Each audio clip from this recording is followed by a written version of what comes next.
வணக்கம். இன்னைக்கு நம்ம சிக்கன் பிரியாணி ரெசிபி பார்க்க போறோம். அதுக்கு நான் 3 வெங்காயம் எடுத்து அதை ஸ்லைஸா நறுக்கி வச்சிருக்கேன். 4 தக்காளியும் எடுத்து அதையும் கட் பண்ணி ரெடியா வச்சிருக்கேன். பிரியாணிக்கு தேவையான மசாலா ரெடி பண்ணிக்கலாம். அதுக்கு நான் 1 கட்டு புதினா எடுத்து அதை பறிச்சு வச்சிருக்கேன். அதோட 3 பச்சை மிளகாய் அவங்க காரத்துக்கு தகுந்த மாதிரி, அதோட பூண்டு இஞ்சி அதை ரெண்டையும் எடுத்திருக்கேன். இப்போ அந்த 3ஐயும் சேர்த்து நம்ம மிக்சியில போட்டு அரைச்சு வச்சு ரெடி பண்ணிக்கலாம். இப்போ பிரியாணிக்கான ப்ராசஸ் ஸ்டார்ட் பண்ணலாம்.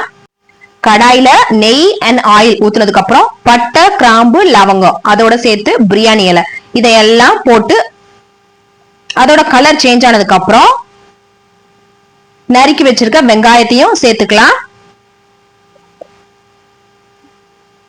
இப்போ வெங்காயம் நல்லா வதங்கிருச்சு. நான் இப்போ தக்காளி ஆட் பண்ணிக்க போறேன்.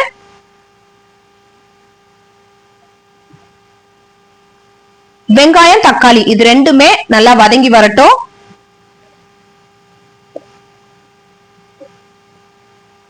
இப்போ நம்ம புதினா பேஸ்ட் ஆட் பண்ணிக்கிறோம்.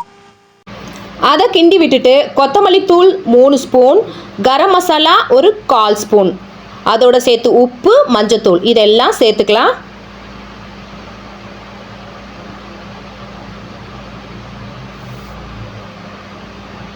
கறியையும் இப்போ நான் சேர்த்துக்கிறேன்.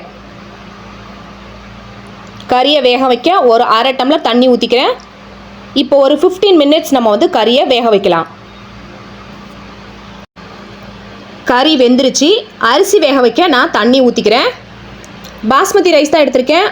1 டம்ளர் பாஸ்மதி ரைஸ்க்கு 1.5 டம்ளர் தண்ணி ஊற்றி நம்ம மீடியம் ஃப்ளேமில் ஒரு 15 மினிட்ஸ் நம்ம வைக்க போகிறோம்.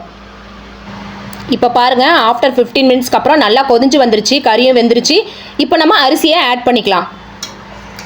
அரிசியை ஃபுல்லாக ஆட் பண்ணதுக்கப்புறம் ஒரு 15 மினிட்ஸ் அகெயின் நம்ம மீடியம் ஃப்ளேமில் வச்சு இப்போ ஓரளவுக்கு வெந்து வந்துருச்சு. இப்போ இந்த அளவுக்கு தண்ணி சுண்டுனதுக்கப்புறம் நான் குக்கரை தம்மில் வைக்க போகிறேன். அகெயின் ஒரு 15 மினிட்ஸ் இருக்க போகுது இப்போ தம்மில். இப்போ பாருங்கள், 15 மினிட்ஸ் தம்மில் இருந்ததுக்கப்புறம் பிரியாணியோட லுக் எப்படி இருக்குன்ட்டு அப்படியே உதிரி உதிரியாக வந்திருக்கு. நான் தயிர் கூட ஆட் பண்ணல, ஆனால் ரொம்பவே நல்லா வந்திருக்கு பிரியாணி இன்னைக்கு. நான் டேஸ்ட் பண்ணதுக்கப்புறம் தான் வாய்ஸே கொடுத்துட்ருக்கேன். ஸோ ரொம்பவே நல்லா டேஸ்ட் வந்திருந்தது. நீங்களும் செஞ்சு பாருங்கள். And happy cooking.